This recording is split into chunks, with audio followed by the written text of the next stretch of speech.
You are a powerful thinker, which means you can get the wobble-free momentum going easily, or you can introduce wobble to it easily because you focus powerfully. You've been a problem solver for a long time.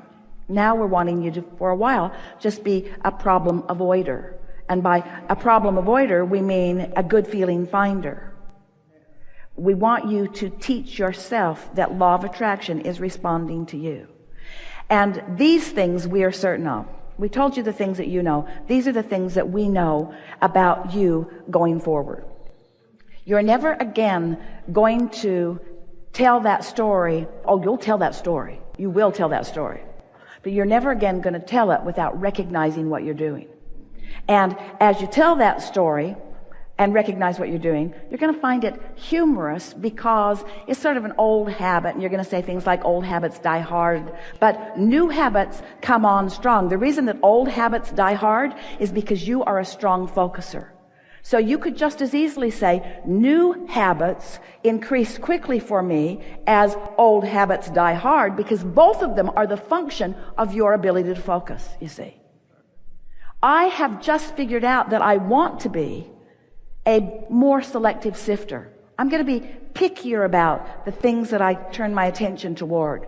I'm going to be more of a feeler than a thinker. Just to shore that up just a little bit, we want to ask you to feel with us the difference between love and appreciation are the same vibration, really. Feel the feeling of love. Feel what it feels like to hold someone in your gaze and they've done something, it snuck up on you, you didn't even see it coming, but you're just sort of taking them in and realizing who they are, and you haven't got any story going really. You're in that sort of neutral zone, and so you're seeing them through the eyes of Source, and you just feel really strong appreciation and love for this person. It's just sort of feel it with us. So you getting what we're talking about? Now try to describe what love is. Use words. Love is love is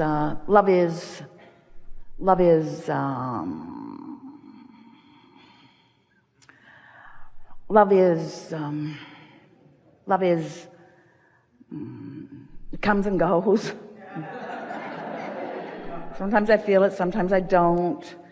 But the words fall really short. Right, it just is. The words fall really short of the translation of the vibration that your emotions are giving you. That's really what we want you to hear. And you've been trying to use your words in ways that words can't really be used very well. And in an effort to use your words in order to explain things, you've just complicated them. You want to go back to the basics of feeling, you see. That's why. Isn't it brilliant that you were born with emotions that let you know how you're doing in relationship with who you really are? Get on a subject and allow yourself to allow the momentum to gather until you're rampaging and feel what it feels like to love. What about that? Isn't that just amazing to know? All that effort that you've been offering from a place of trying to overcome something, no wonder you get tired, because you're bucking your own current. But when you take a thought that doesn't have resistance in it and you just allow it to sit within you, that's why meditation works. That's why there's such power in meditation. When you quiet your mind, you stop thought. And when you stop thought, you stop resistance. And in the absence of resistance, only resistant-free thought will flow to you. That's why you start feeling. That's why emotions start manifesting within you. That's why you start feeling movement. In the absence of resistant thought, all things are possible, you see.